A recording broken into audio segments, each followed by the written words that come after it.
استغفراللہ پڑھنے سے دولت میں، رزق میں بے شمار اضافہ ہوتا ہے، دشمن کی زبان بدل جاتی ہے، آپ کی اولاد فرمانبردار بن جاتی ہے اور ہر مانگی گئی دعا قبول ہو جاتی ہے، بے شک آزما لو۔ بسم اللہ الرحمن الرحیم۔ ناظرین، اسلام ایک ایسا دین ہے جو مسلمانوں کو با مقصد زندگی گزارنے کا مکمل طریقہ بتاتا ہے۔ اللہ تعالیٰ نے انسان کو اشرف المخلوقات بنایا، یعنی سوچنے سمجھنے کی صلاحیت دی، صحیح اور غلط کی سمجھ دی۔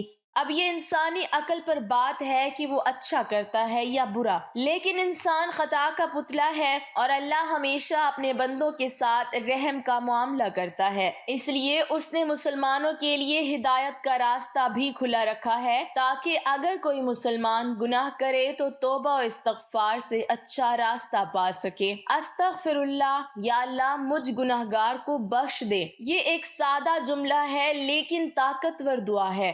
گناہوں کے بوجھ سے اگر دل بھاری ہو، ذہن پریشانیوں کا شکار ہو جائے تو استغفر اللہ کی ایک سادہ سی دعا آپ کے دل کو پرسکون کر دیتی ہے، جسے کسی بھی وقت جب بھی چاہیں پڑھ سکتے ہیں۔ بے شک توبہ استغفار کرنے سے اللہ اپنے بندے پر رحمت کے دروازے کھول دیتا ہے۔ ہمارا دین ہمیں گناہوں سے بچنے کا درس دیتا ہے، لہٰذا اگر خلوص نیت کے ساتھ توبہ کی جائے تو اللہ کی بارگاہ میں وہ ضرور قبول ہوتی ہے اور گناہوں کا خاتمہ ہوتا ہے۔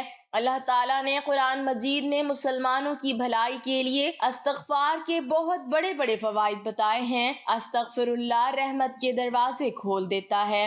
قرآن پاک میں ایک جگہ استغفار کی اہمیت اس طرح بیان کی گئی ہے کہ اپنے رب سے معافی مانگتے رہو، بے شک وہ ہمیشہ معافی دینے والا ہے، یعنی صرف اللہ سے رحمت کے طلبگار رہیں کیونکہ وہ ہی معاف کرنے والا ہے۔ ایک حدیث کے مطابق نبی کریم صلی اللہ علیہ وسلم نے فرمایا کہ اللہ تعالیٰ ایسے شخص کو اپنے عرش کے سائے میں جگہ دے گا جس نے تنہائی میں اللہ تعالیٰ کا ایسے ذکر کیا کہ اس کے آنسو جاری ہو گئے۔ استغفار سے دولت اور اولاد میں برکت ہوتی ہے۔ آج کے اس دور میں لوگ دولت کمانے میں اس قدر غافل ہو چکے ہیں کہ وہ اسلام اور اللہ کے ساتھ اپنے فرائض کو بھولتے جا رہے ہیں۔ وہ یہ بھی بھول بیٹھے ہیں کہ توبہ کرنے کے لیے کچھ وقت نکالنا ضروری ہے، کیونکہ اس کی برکت سے اللہ رزق، مال و دولت اور اولاد میں اضافہ کرتے ہیں، اور اس بات کا ذکر قرآن مجید میں بھی کیا گیا ہے۔ استغفار کرنے سے انسان کی مانگی گئی ہر دعا قبول ہوتی ہے۔ خلوص دل سے اللہ کی بارگاہ میں معافی مانگنے سے دعائیں قبول ہوتی ہیں۔ کسی مومن کے لیے دعا سے بہتر اور کوئی چیز نہیں ہے۔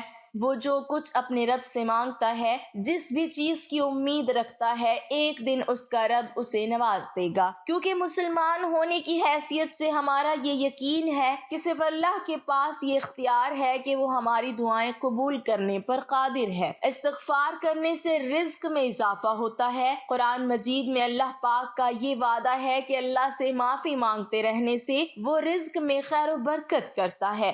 مومن کی رزق میں فراوانی اور اضافہ ایک مخصوص مدت کے لیے ہوتا ہے۔ اس بات کی وضاحت اس طرح کی گئی ہے کہ انسان اپنی نعمتوں کو جلد بھول جاتا ہے اور اللہ نہیں چاہتا کہ اس کے بندے اسے بھول جائیں، اس لیے ہمیں استغفار کرتے رہنا چاہیے۔ اس حوالے سے فرمان رسول اللہ صلی اللہ علیہ وسلم ہے کہ جس نے استغفار کو اپنے اوپر لازم کر لیا، اللہ اس کی ہر پریشانی دور فرمائے گا اور ہر تنگی سے اسے سکون عطا فرمائے گا اور اسے ایسی جگہ سے رزق عطا فرمائے گا جہاں سے اسے گمان بھی نہ ہوگا۔ استغفار کرنے سے ہر گناہ کی معافی مل جاتی ہے۔ اللہ تعالیٰ ہر مسلمان کو آزمائشوں اور مصیبتوں میں مبتلا کرتا ہے۔ اصل میں یہ مومن بندے کا امتحان ہے۔ اللہ اس طرح بندے کو اپنے آپ پر اور اسلام پر اس کے ایمان کی مضبوطی کو دیکھتا ہے، اس لیے ایسے وقت میں شکوہ نہیں، اللہ سے معافی مانگنا چاہیے، استغفار کرنا چاہیے، کیونکہ اللہ تعالیٰ توبہ کرنے والے بندے کو سزا نہیں دیتا بلکہ معاف کرتا ہے، اور ہمیں اپنی عام زندگی میں بھی یہی عمل اختیار کرنے کی توفیق دیتا ہے۔ توبہ و استغفار کی فضیلت بندے کے لیے اللہ کی رحمت اور فضل کے دروازے کھول دیتا ہے۔ بے شک اللہ بہت رحیم و کریم ہے، اور جب ہم اس سے گڑ گڑا کر معافی مانگتے ہیں تو وہ ہمیں ہدایت ہدایت عطا کرتا ہے، اپنی رحمتوں سے نوازتا ہے اور ہمارا دل اپنی طرف موڑ لیتا ہے۔ اس وقت ہماری زندگی غیر محفوظ کا شکار ہے اور اس میں کوئی شک نہیں کہ استغفار کا ورد دنیاوی زندگی میں صبر عطا کرنے کا بہترین ذریعہ ہے۔ یہ ہمیں ذہنی، جذباتی اور روحانی طور پر مضبوط کرتا ہے۔ قرآن میں ایک جگہ بیان کیا جاتا ہے کہ اپنے رب سے معافی مانگو اور پھر اس سے توبہ کرو، وہ تمہارے اوپر آسمان سے بارش برسائے گا اور تمہیں اپنی طاقت میں سے طاقت بخشے گا۔ قرآن مجید میں استغفار کرنے والے سے اللہ نے وعدہ کیا ہے کہ وہ اس کو اپنے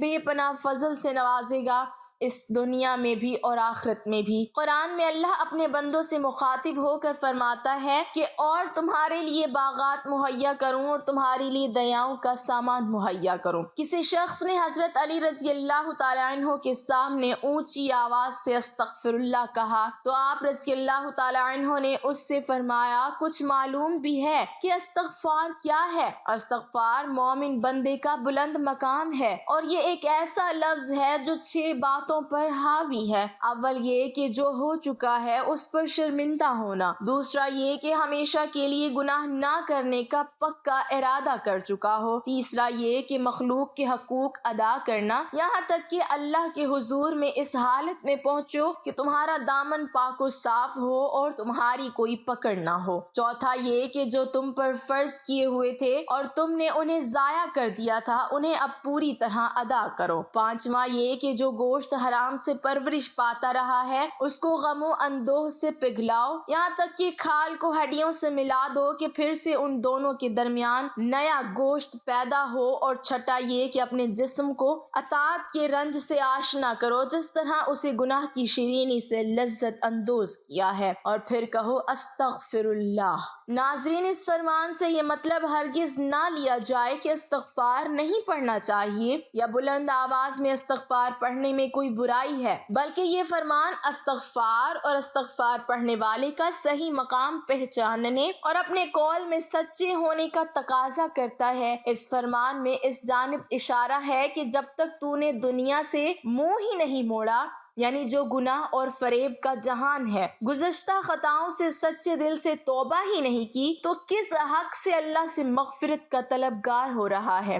ساتھ ساتھ اس جانب بھی اشارہ ہے کہ بھری محفل میں باآواز بلند استغفر اللہ کہنے میں نفس کی خواہش چھپی ہوئی ہو سکتی ہے کہ لوگ میری زبان سے استغفار سن کر مجھے پاک باز سمجھیں گے۔ اس کے ساتھ ساتھ آپ رضی اللہ تعالیٰ عنہ نے بلند مقام والے لوگوں کی نشاندہی بھی فرما دی کہ ایسے لوگ اللہ سے مغفرت طلب کرنے کے حقدار ہیں جو گناہ کے جہان سے خود کو الگ کر چکے ہیں، ورنہ جس نے گناہ کا ارادہ ہی نہیں چھوڑا، جس نے اللہ کی جانب منہ ہی نہیں پھیرا، اس کا یہ کہنا ہی درست نہیں ہے کہ میں اللہ سے مغفرت کا طلبگار ہوں۔ ان دونوں کے درمیان نیا گوشت پیدا ہو، اور چھٹا یہ کہ اپنے جسم کو اطاعت کے رنج سے آشنا کرو جس طرح اسے گناہ کی شیرینی سے لذت اندوز کیا ہے، اور پھر کہو استغفر اللہ۔ اس فرمان سے یہ مطلب ہرگز نہ لیا جائے کہ استغفار نہیں پڑھنا چاہیے یا بلند آواز میں استغفار پڑھنے میں کوئی برائی ہے، بلکہ یہ فرمان استغفار اور استغفار پڑھنے والے کا صحیح مقام پہچاننے اور اپنے قول میں سچے ہونے کا تقاضا کرتا ہے۔ اس فرمان میں اس جانب اشارہ ہے۔ اللہ پاک ہمیں نیک اعمال کی توفیق عطا فرمائے اور ہمارا خاتمہ ایمان پر فرمائے اور اس بیان میں کمی بیشی معاف فرمائے، آمین۔